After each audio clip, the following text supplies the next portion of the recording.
Hi, my name's Mike from Capiche Games, and today I'm going to show you how someone with zero artistic capabilities can get something decent looking for their game. It's an arduous process to say the least, but stick around to the end to see the difference between my first attempts and how it turns out in the end. Super quick forward, I'm a new indie developer working on my first release, Turtle Run, and I have a demo up on Steam that you can play that includes the first 4 levels and boss encounter. And if you enjoy that, don't forget to give it a wish list. You can also join the community Discord, which I'll put the link to in the description. I've been so sick of staring at this deathly blue screen throughout the development and playtesting process, and I'm sure some of you that played the demo felt the same thing. Well, I wanted to make a video showing how someone with no artistic capabilities can get something decent looking, and how much better a game can look with some well thought out backgrounds. I recently updated the woodland zone to use parallax background, so I created multiple layers of trees and I moved them at different speed to give a depth effect, but I didn't record the process because I wasn't actually confident that I'd be able to complete it. This time though, I decided to have the camera rolling the whole time whilst creating the backgrounds for the beach zone, just to give you a bit of insight into the process and show you how bad things look at the start. I'm hoping this video gives some confidence to other developers out there to just go for it when it comes to artwork. It might not be the thing you're best at, but it doesn't take much to have a huge impact in your game. Just a disclaimer though, you probably don't want to copy the way I've done things exactly. I'm still a beginner with Aseprite and the whole art process in general, and I do it a bit suboptimally with kind of a trial and error brute force approach, so this isn't a tutorial or anything, it's just me showing you the process. I definitely recommend watching some Adam C. Younis Aseprite videos on YouTube. I'll pop the link in the description. It really helps just to watch Adam work through the thinking process when designing art, so if you get the chance, watch a couple of those videos. It really stands you in good stead to get going with things. I got started by just throwing down some colours for areas that I thought I wanted to use in the scene. The obvious ones being sand, water and the sky. I went into this with a bit of a lack of confidence in my ability, but decided to just trust that it would all work out in the end. I started trying to add some rocks. You'd think that would be easy, right? Not for me.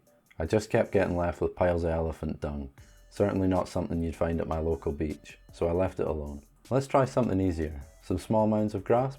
That should be easy enough, right? Nope. Surely some sand castles will be easy enough. Nope. Back to rocks? Nope.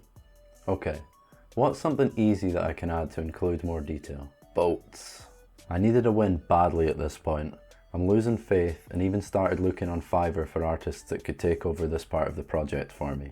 But after a quick coffee break and a talk with myself, I remembered the whole point of this is to gain experience in all aspects of the process, even if it's at the cost of quality. In my future games, I may bring in an artist, I'll probably have to, but I want at least a basic knowledge of how things work so that I can portray my ideas to them properly and make suggestions for tweaks. Okay, so I had something I thought I was happy with. I mean, it looks okay as a starting point.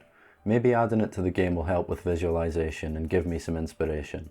I exported my layers, added them to GameMaker, set some parallax effects in the code and seen how it looked. I've realised the room I'm working on is way taller than it needs to be, and my horizon is looking pretty dodgy, so it's time to resize that.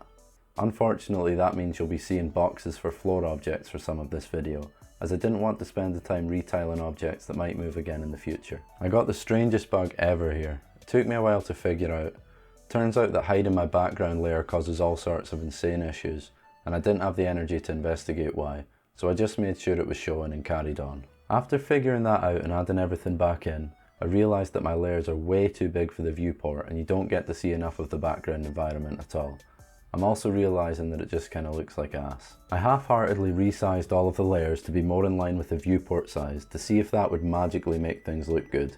I retiled some of the area to get a better idea of how things will actually look, just in case these yellow boxes were the problem. It looks ever so slightly less trash with the resizing, but I still couldn't get behind it. Time to go to bed and take a look in the morning. Post-holiday brain is probably still in effect, and I'm just getting a bit disheartened and full of doubt. It's a new day, and I've woke up feeling refreshed and being more honest with myself. I decided that it's all garbage and it's time to start over. Nothing lost though, and I now have a better idea of what to avoid. I started again and made the water a bit better and went for a more minimalistic approach with the sand. I'm liking this a lot more already. I experimented with a black outline between the sand and the ocean for a while. After re-exporting and adding all of the new layers, as well as deciding the black outline was no good, I loaded up the game to see how things look. I'm already starting to enjoy the minimalistic approach a lot more, I don't want the backgrounds to distract from the foreground too much, and I think less detail is probably better. I added a layer of darker sand between the sand and the water to give the effect of wetness. Then, I added some small patches of slightly darker sand to add some more detail. I loaded the assets into the game and thought it was looking somewhat decent. Time for some boats on our nice new water. Let's make small sailing boats and some larger ships. Duplicate these a few times and vary the colours. There's something very endearing about ships out at sea away in the distance, kind of cozy and thought-provoking, so I'm happy that these aren't too hard to implement. The colours needed to be a lot less saturated to give the effect of being far away, as well as not catching the player's eye too much. Happy with the water and sand now, I decided some clouds would be the final piece, and these went through a lot of different iterations before I was happy. I thought clouds were fairly easy, but for some reason I went with the completely wrong approach at first. It's all learning though, and they turn out a lot nicer in the end than they look currently. I opted for 3 layers of clouds on top of a background sky image, as I thought that this could be the main parallax part of the background, since the sand and the water have to scroll at the same speed to not look super weird. So here I am, creating all of the layers of clouds with the closest one sitting just above the waterline to give a horizon effect. It's getting closer, but as per usual I'm just not entirely happy with how these clouds look. Do they even look like clouds? They're not fluffy enough, and the background layer being so dark doesn't really portray the sunny day at the beach look that I have in mind. Let's fluff them up a bit. A lot. I did this for all of the layers of clouds and started to get the thoughts that this might actually look decent when I'm finished with it. I created a nicer gradient sky with a bit of yellow to suggest the sun is setting, added it all into the game with some speed variations for each of the layers, and ran from side to side a bunch of times. I couldn't figure out what didn't look right. I knew I was getting closer, but not quite there yet. Let's retile the level properly so we can get an actual visualization of the space and try to figure out what's missing. Ooh, it's starting to look pretty cool. I toyed around with the speed of each layer and jumped in to run from side to side a few more times, and I was really happy with how the different clouds were moving. The sun shining through the gaps gives it a really nice effect as well. Time to add these backgrounds to all of the other beach levels and make sure that everything is looking okay. I'm pretty happy with how it all seems, so let's have a wee playthrough of the levels to make sure. I immediately noticed that I'm still using the woodlands background between levels. After a not so quick refresher on how that's programmed and a small update to add a beach themed mid-screen, as well as selecting the mid-screen correctly based on the zone we're in, and we're good to go. Here's a full look at me playing through the beach zones so you can see exactly how the backgrounds look. Pretty cool I'd say, and actually turned out a lot better than I thought it would. It's great to put those doubts from the start of video to rest and know that with a bit of patience and perseverance, something decent will eventually come. It's definitely something you just learn by doing, and what better way to learn all of this than to make a game completely by yourself. So there it is. My woodlands and beach zone are now looking a lot better, and I think this will make the development process a lot more enjoyable, no longer staring at that blue screen. I'll have to create similar backgrounds for the street zone next, which in some ways I think will be a lot easier, and in other ways could be a lot harder. I'm thinking of basing it on the favelas in Rio, or the Chaya region in Napoli, but we'll see. That might be a little bit outside my artistic capabilities, so yeah, we'll see how it goes. Hopefully this video has shown you that even the worst artists can get something together, and just because you're a programmer doesn't mean you should neglect that side of things entirely. Unless of course you have an artist in the team or on hand that you can use, and that's the way you want to go, that's totally fine. But for me, someone who wanted to create everything myself from scratch, it would have been easy to just say, nah, I don't have it in me to do this, but just persevere a little bit. I know it's not great, but I'm actually pretty happy with it, and I know come the end of the project I'll be delighted that I managed to get through it on my own, and I'll be a much better artist for it. Granted, the artwork I have now wouldn't be passable for some full commercial big studio release or anything, but for a small indie platformer for my first game, totally happy with how it's come out.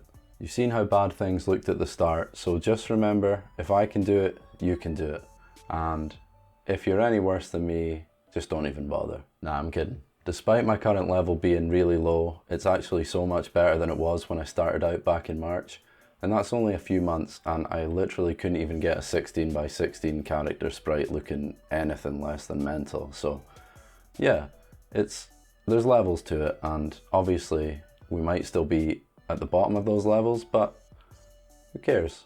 It's fun and it's rewarding, and you can say you've done it yourself. Just don't give up, keep practicing, keep watching plenty of material, and one day, if you're really lucky, you might be able to create something like this. Thanks a lot for watching the video. If you liked it, you know what to do. And if you fancy having a try of the Turtle Run demo yourself, you can do so via the Steam page. And add it to your wish list if you please. Another way you can keep up with me and the project is to join the Discord server. I'm hoping to build a community on there for sharing ideas, helping each other out, finding others for game jams, and all of that good stuff. Check out the other devlogs in the playlist, and I'll see you again in the next video. Cheers.